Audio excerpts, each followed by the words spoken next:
In condensed matter physics and materials science, an amorphous and non-crystalline solid is a solid that lacks the long-range order characteristic of a crystal. In some older books, the term has been used synonymously with glass. Nowadays, amorphous solid is considered to be the overarching concept, and glass the more special case. A glass is an amorphous solid that exhibits a glass transition. Polymers are often amorphous. Other types of amorphous solids include gels, thin films, and nanostructured materials such as glass. Amorphous materials have an internal structure made of interconnected structural blocks. Whether a material is liquid or solid depends primarily on the connectivity between its elementary building blocks, so that solids are characterized by a high degree of connectivity, whereas structural blocks in fluids have lower connectivity.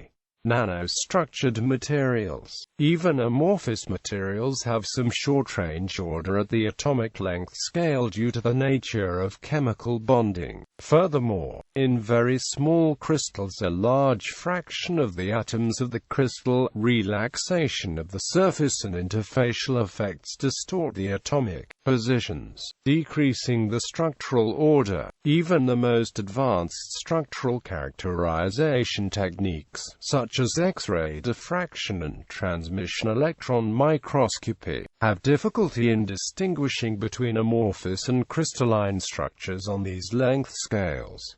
Amorphous thin films. Amorphous phases are important constituents of thin films, which are solid layers of a few nanometer to some tens of micro-m thickness deposited upon a substrate. So-called structure zone models were developed to describe the microstructure and ceramics of thin films as a function of the homologous temperature Th, that is, the ratio of deposition temperature over melting temperature. According to these models, a necessary condition for the occurrence of amorphous phases is that Th has to be smaller than 0.3, that is, the deposition temperature must be below 30% of the melting temperature. For higher values, the surface diffusion of deposited atomic species would allow for the formation of crystallites with long-range atomic order. Regarding their applications, amorphous metallic layers played an important role in the discussion of a suspected superconductivity in amorphous metals. Today, optical coatings made from titanium 2 peroxide, silicon peroxide, tar-205, etc., and combinations of them in most cases consist of amorphous phases of these compounds. Much research is carried out into thin amorphous films as a gas-separating membrane layer. The technologically most important thin amorphous film is probably represented by few nanometer thin silicon peroxide layers serving as isolator above the conducting channel of a metal oxide semiconductor field effect transistor. Also, hydrogenated amorphous silicon, ACH in short, is of technical significance for thin-film solar cells.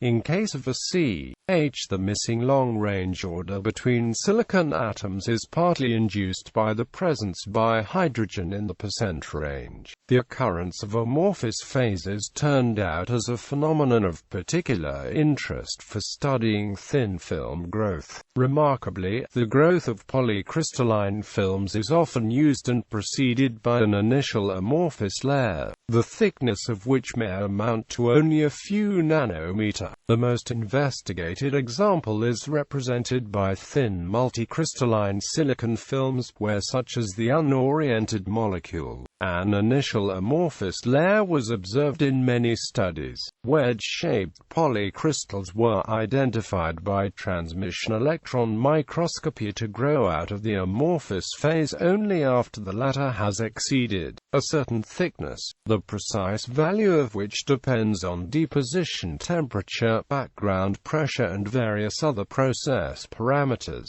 The phenomenon has been interpreted in the framework of Ostwald's rule of state stages that predicts the formation of phases to proceed with increasing condensation time towards increasing stability. Experimental studies of the phenomenon require a clearly defined state of the substrate's surface and its contaminant density, etc., upon which the thin film is deposited.